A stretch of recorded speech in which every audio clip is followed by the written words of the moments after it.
Christopher Michael McNabb. All right, Mr. McNabb, this is your first appearance. This is not your arraignment, so you will not be entering a plea of guilty or not guilty.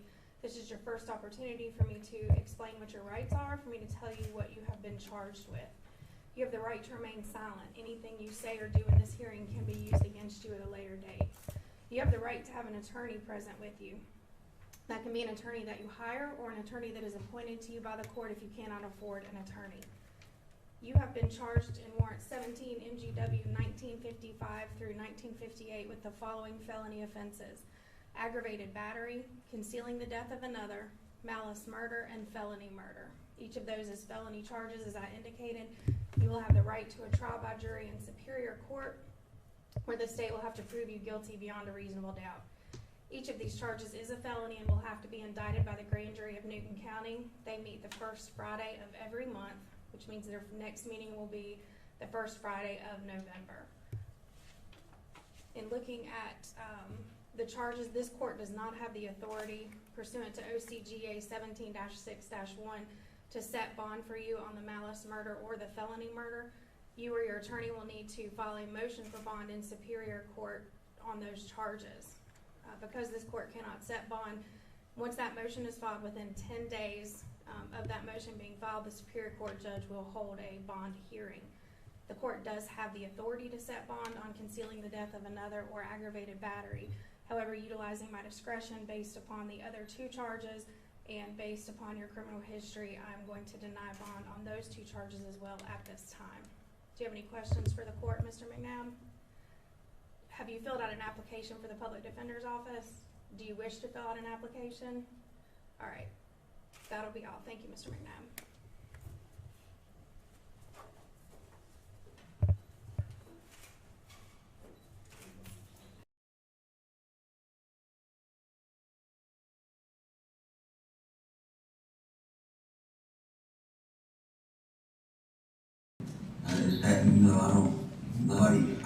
She's scared. Naturally, she's scared. Y'all got me. I'm locked up, and she don't want to be locked up. You know what I mean? Usually, it goes hand in hand. When you lock the husband up, you lock the wife up too. And that's what she thinks. You know what I mean? Okay. So she's scared. So I'm imagining she hadn't talked to y'all. Well, when I called her Monday, she told me the story. She said that she was over somewhere at somebody's house. She didn't know whose house it was. And there was a girl in there, and she thinks her name was Christy. Okay. The pretty girl, was what she said. And she said that they were sitting there, and the girl was like, I'm about to get up and go to the store. I think you need to come with me. And Courtney was like, well, she didn't know the girl, you know what I mean? So she was like, no, I don't think I should. So the girl was like, well, I really think that you need to get up and come to the store with me. I got something I want to talk to you about. And she was like, thinking that the girl was acting kind of funny or whatever. And she was like, why do you want me to go to the store with you so bad? And she said that the girl leaned over and whispered in her ear and said, I know who killed your baby. Okay? So she said that, all right, the girl said something like, well, come on and go to the store with me so I can tell you, what it is, what I know. So Courtney said, okay. And she went and she got in the car with the girl. And she asked her, who killed my baby? I want to know who killed my child. And the girl said that Shane Kidd killed her baby. Shane Kidd? Shane Kidd. Jeremy Shane Kidd. This dude was like with me almost every day. He was with us almost every day. When Khalil was first born at the hospital, when we got her and brought her to the car, take her home, he was in the car. He was with us that day. Okay. He was there. He was always there. Pretty much like, not every minute of every day, but more than not, he was there. You know what I mean? Like, I called him uncle and he called me nephew. You know what I mean? Like, we didn't know each other for a long time. Him and my dad got us in trouble together back in like 98. Because, I was 8 years old, 9 years old. And they got us in trouble together or whatever. And so, he's been a family acquaintance for a long time, off and on. So, she says that the girl told her that Shane Kidd told this girl named Sierra that somebody important put a hit out on me. I don't know why. I'm not saying that any of this is true. I don't know. But this is something that Courtney heard. She has said it, or y'all would really be looking into it. I'm pretty sure. I hope y'all will be. You know what I mean? I mean, I hope that this case isn't so biased towards me that, you know, it's stopping anybody from looking and seeing if it was anybody else. Okay. But supposedly somebody very important put a hit out on me. She said who? She didn't say who. She said that the person who done it sent Shane Kidd. She said that Shane Kidd, she didn't know, I don't think she knew exactly what the whole situation, but she said that the girl said something went wrong and my child had been done. What could have gone I wrong? don't know. I was not awake at the time. I know everybody thinks I was awake. There's been things said about Facebook messages and all that stuff. I don't know anything about any of that. I don't know where exactly she was found. I don't know how she was found. All I know is things that I've been hearing. You know what I mean? And I mean, I'm waiting on preliminary hearing so I can know. I mean, maybe anything to help me figure out who might have done it. I'm telling you, Mr. Alexander, I didn't do it. And I'm doing everything I can. Anything I can. I want to cooperate. I never not wanted to cooperate. That day, I came back on my own. That morning, I came back. I came up here willingly. I told you everything you asked me that I had an answer to, I answered. You know what I mean? I do. I want to tell you though, the day that I ended up being arrested, everybody knows, public knowledge, that I jumped out of that car and I ran. Sure. The reason why I jumped out of that car and ran, I was already scared. I didn't even want to see her. I didn't even want to see her dead. I didn't want to see that, for one. But I would have kept coming if Courtney's aunt hadn't called that phone. And I'm knowing that she's out there in the trailer park, been out there. She called and she just was hollering that I did it. She was just screaming that I did it. I don't know if anybody would naturally panic, but I'm already skittish. I mean, I knew I was running from probation. I couldn't believe y'all didn't lock me up when I come up here for interrogation. And I was supposed to go to probation the week before. I didn't tell you that because I didn't want to draw attention to it. I wanted to stay out there and try to find out who killed my kid, though. I mean, when I found out she was dead, when I jumped out of that car and ran, part of my intention, I wanted to find out who killed my child. That night before, we rode around, me, Craig, Courtney, and Diane. We all rode around and we was going to a couple different places, the people that I had been acquainted with, that had been in and out of my house. And we were asking questions of people. We went to a few different places. I don't know if you know this. I don't know if anybody told you this. You know what I mean? Like, anybody could have got on my Facebook. My Facebook's been signed into so many different places. I don't know if it's been logged out. I don't know if people know I don't know really. It's iffy about Facebook, you know? And I mean, I just felt like Corporal Freeman was trying to use that to accuse me. And I didn't like it. I want to know who killed my daughter just as bad as anybody else. Probably worse than anybody else because I'm the one that's looking at life without or death or whatever, you know. But this situation, supposedly he's locked up right now. I don't know if he maybe got out or whatever, but I really think that you need to speak to him. You need to ask him, and because he's been around a lot, and I mean, there's a lot of people that were coming in and out of that house, and I've had a lot of time to think, and there's a lot of names there's a few names that wasn't mentioned. There's a lot of names that wasn't mentioned. And I can't remember all of them, but I just know that these people need to be questioned. How much dope did y'all get? There wasn't nothing but enough to fill up a little bowl. He just put a little bit in the bowl. And that's what y'all And did? that's what we were smoking that night. I mean, it wasn't enough to do nothing. That's why we both fell asleep, because it wasn't enough for nothing. I mean, I had been asleep all day. Y'all did some weed that day too? You know, we smoked some weed that night.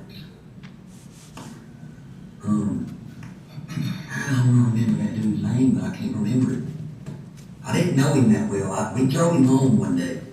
Matter of fact, he was out there with Shane at our house one You day. say Adam or Michael or Adam? I think that both of them are his name, but one of them is first and one of them is his last. I want to say that. I can't remember his last You know what name. it looks like?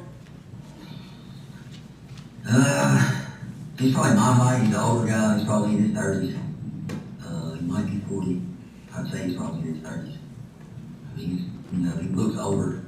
You know what I mean? I want to say he got brown hair. He was a have a lot though. I know he's a friend. He's a friend on Courtney's Facebook. He might be a friend on mine. I just can't remember his name. I didn't deal with him a lot. He came one day with Shane, and he needed a ride home, and we took him home. When was the last time you talked to Courtney? Monday. That was the last She time? went to the phone. She don't really answer the phone numbers. Where are you calling her? They're on the telephone. It's all Where recorded. is she at? I don't know where she is, but I know who she's with. Yeah, who she with? She's with David Gabriel Scott. Super Dave. I don't know if you remember that name, but that's who she's with. She's running around with him. She's still opened up. I don't know, man. I guess. I mean, I don't want to get her in no trouble. I don't know what she's doing, but I'm not worried about it. I know what she's doing, but I don't know what she's doing. You know what I mean? I know she's hurting. I know she wants to know who killed our kid, but I know that she's uncertain about the whole situation. Just because anybody would be, you know? I mean, I am.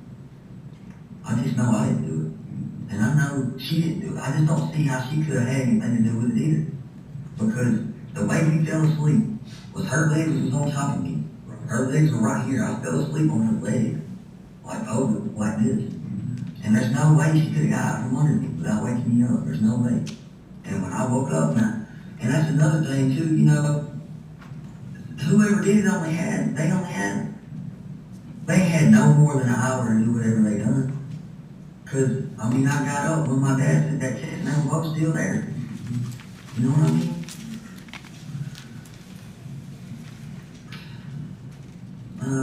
I've been breaking my brains. I've been doing everything I could to try to remember every little thing, every little detail. And I mean, I can't make sense out of it. I can't make sense out of any of it. Why would anybody want to do it? What would be anybody's motive to do it? You know? What would be somebody's motive to get rid of somebody's kids? I don't know. It could be wanting to hurt you, Courtney. You know, if it's not you and it's not Courtney that did it, then, you know, do you owe anybody anything? No, I don't know about nothing. I don't got nothing to hide. It's all out there. Everything's out there. I mean, that was what that running from probation was what I was trying to hide that day. The day that you interrogated me for all them hours. For when we sat up here for all that time. The only thing I was running from was probation. I didn't want to admit being one of those. Drawing attention to the probation was why I didn't mention that. I didn't want to draw attention to it. I was hoping maybe the warrant hadn't been put in yet, but I knew that I missed going to my probation officer a week or two before that. Right. And I didn't want to admit that I was on drugs, because then that would have got defects involved, and I didn't want my other little girl to. Well, I can tell you this, Christopher, we knew that you were involved in probation, and I knew that you were involved in drugs, both you and marijuana. And, you know, I already knew that. You know, but the same token is, you know, your daughter was missing, and our objective was to locate her and get alive with it. Okay. Unfortunately, we found her and she had already been killed. And she was murdered. There's no question about it. My lawyer told me how she was found, kind of. He told me to do it. Yeah. I wouldn't do that. There's no way in hell I would do that. You know, everybody that knows me should know. Even Courtney, she's just confused. She don't know what to think about anything because she was asleep. And that's what she keeps saying. I was asleep. I don't know, but she's saying that everything that she's been hearing, she says that she feels like most of the stuff that she's been hearing points towards me. That's what she feels like. Yeah. But I don't know really what all she's been hearing. I mean, everything that she's hearing can't be true. I don't know what she's saying. I don't look at Facebook like that. And I can tell you this, I don't tell Facebook anything. We don't put our cases out on Facebook. We don't put any information out to them. We're not sharing any information with anybody, nobody in the media. I know I've been on the news a lot, Well, and they're saying a lot of stuff. I mean, it's been a while since you come up, and when the grand jury does indict, probably in January, it'll kick back up. But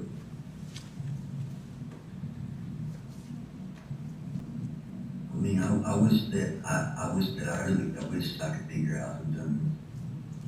There's only so much I can do from jail. You know? well, I'm just gonna be honest with you, okay?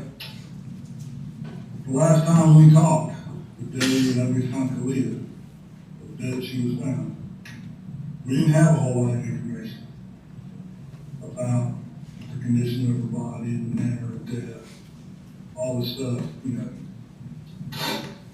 We have a lot of more information right now. And honest to Christmas praise, continually pointing towards you. And I'm just like I said, I think I said this at the beginning. I'm gonna be honest with you. I don't have anything to hide. It's gonna come out one way or another. Your attorney has all the information that I have. They have access to the entire case file just like I do. So so basically they can see my discovery back. I mean, I ain't even been to a preliminary hearing. Because there hasn't been a fact done by the grand jury. I know how she was killed. And I am pretty sure that I got the right person in jail. But I'm gonna look at all this other stuff. I'm not that guy that just receives the end and that's it. And if I'm ever wrong, if I find somebody else wants to come up and confess, I will tell you I'm sorry and I was wrong. But I'm also the guy that is going to continue to do the investigation. And if it is indeed you like I think it is, I'm going to make sure you get put under the jail. And you would understand that just as well as I do. I appreciate you coming up here and initiating this contact. And and this is a much better conversation than we've had the last two because your head's much clearer.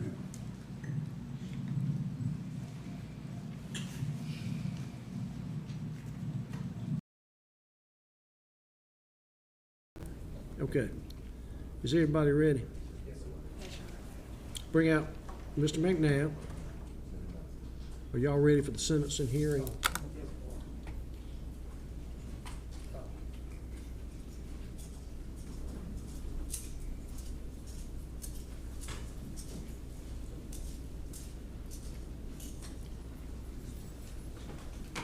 You may be seated, Mr. McNabb. Let's turn to the sentencing hearing. And does the state have anything it wishes to offer in the way of aggravation? Yes, Your Honor. And at the time, you can say anything you want to. Is there any further evidence in offering of aggravation? No, Judge. Mr. Carter, do you have any evidence to offer in the way of mitigation? I believe Mr. McNabb would like to address the court. Okay, you may do so. You may stand up and address the court. I'd just like the court to know, as well as everybody at home, since this is being broadcasted for whatever reasons, that I did have on a turtle suit and it velcros and it wasn't on properly and it didn't fit properly and the velcros were not on good because they don't stick because they've been used for so many years by so many different people and I was not masturbating at all in front of her, period. The thing fell off when I stood up and that was it. There was none of that, and I would have liked to have told her that since she was the one making the accusation, since I'm pretty sure by the law states that I have a right to confront my witnesses who accuse me of doing wrong. So I felt like I wanted to say it in front of her since she was the one up here slandering me. And that's all I got to say.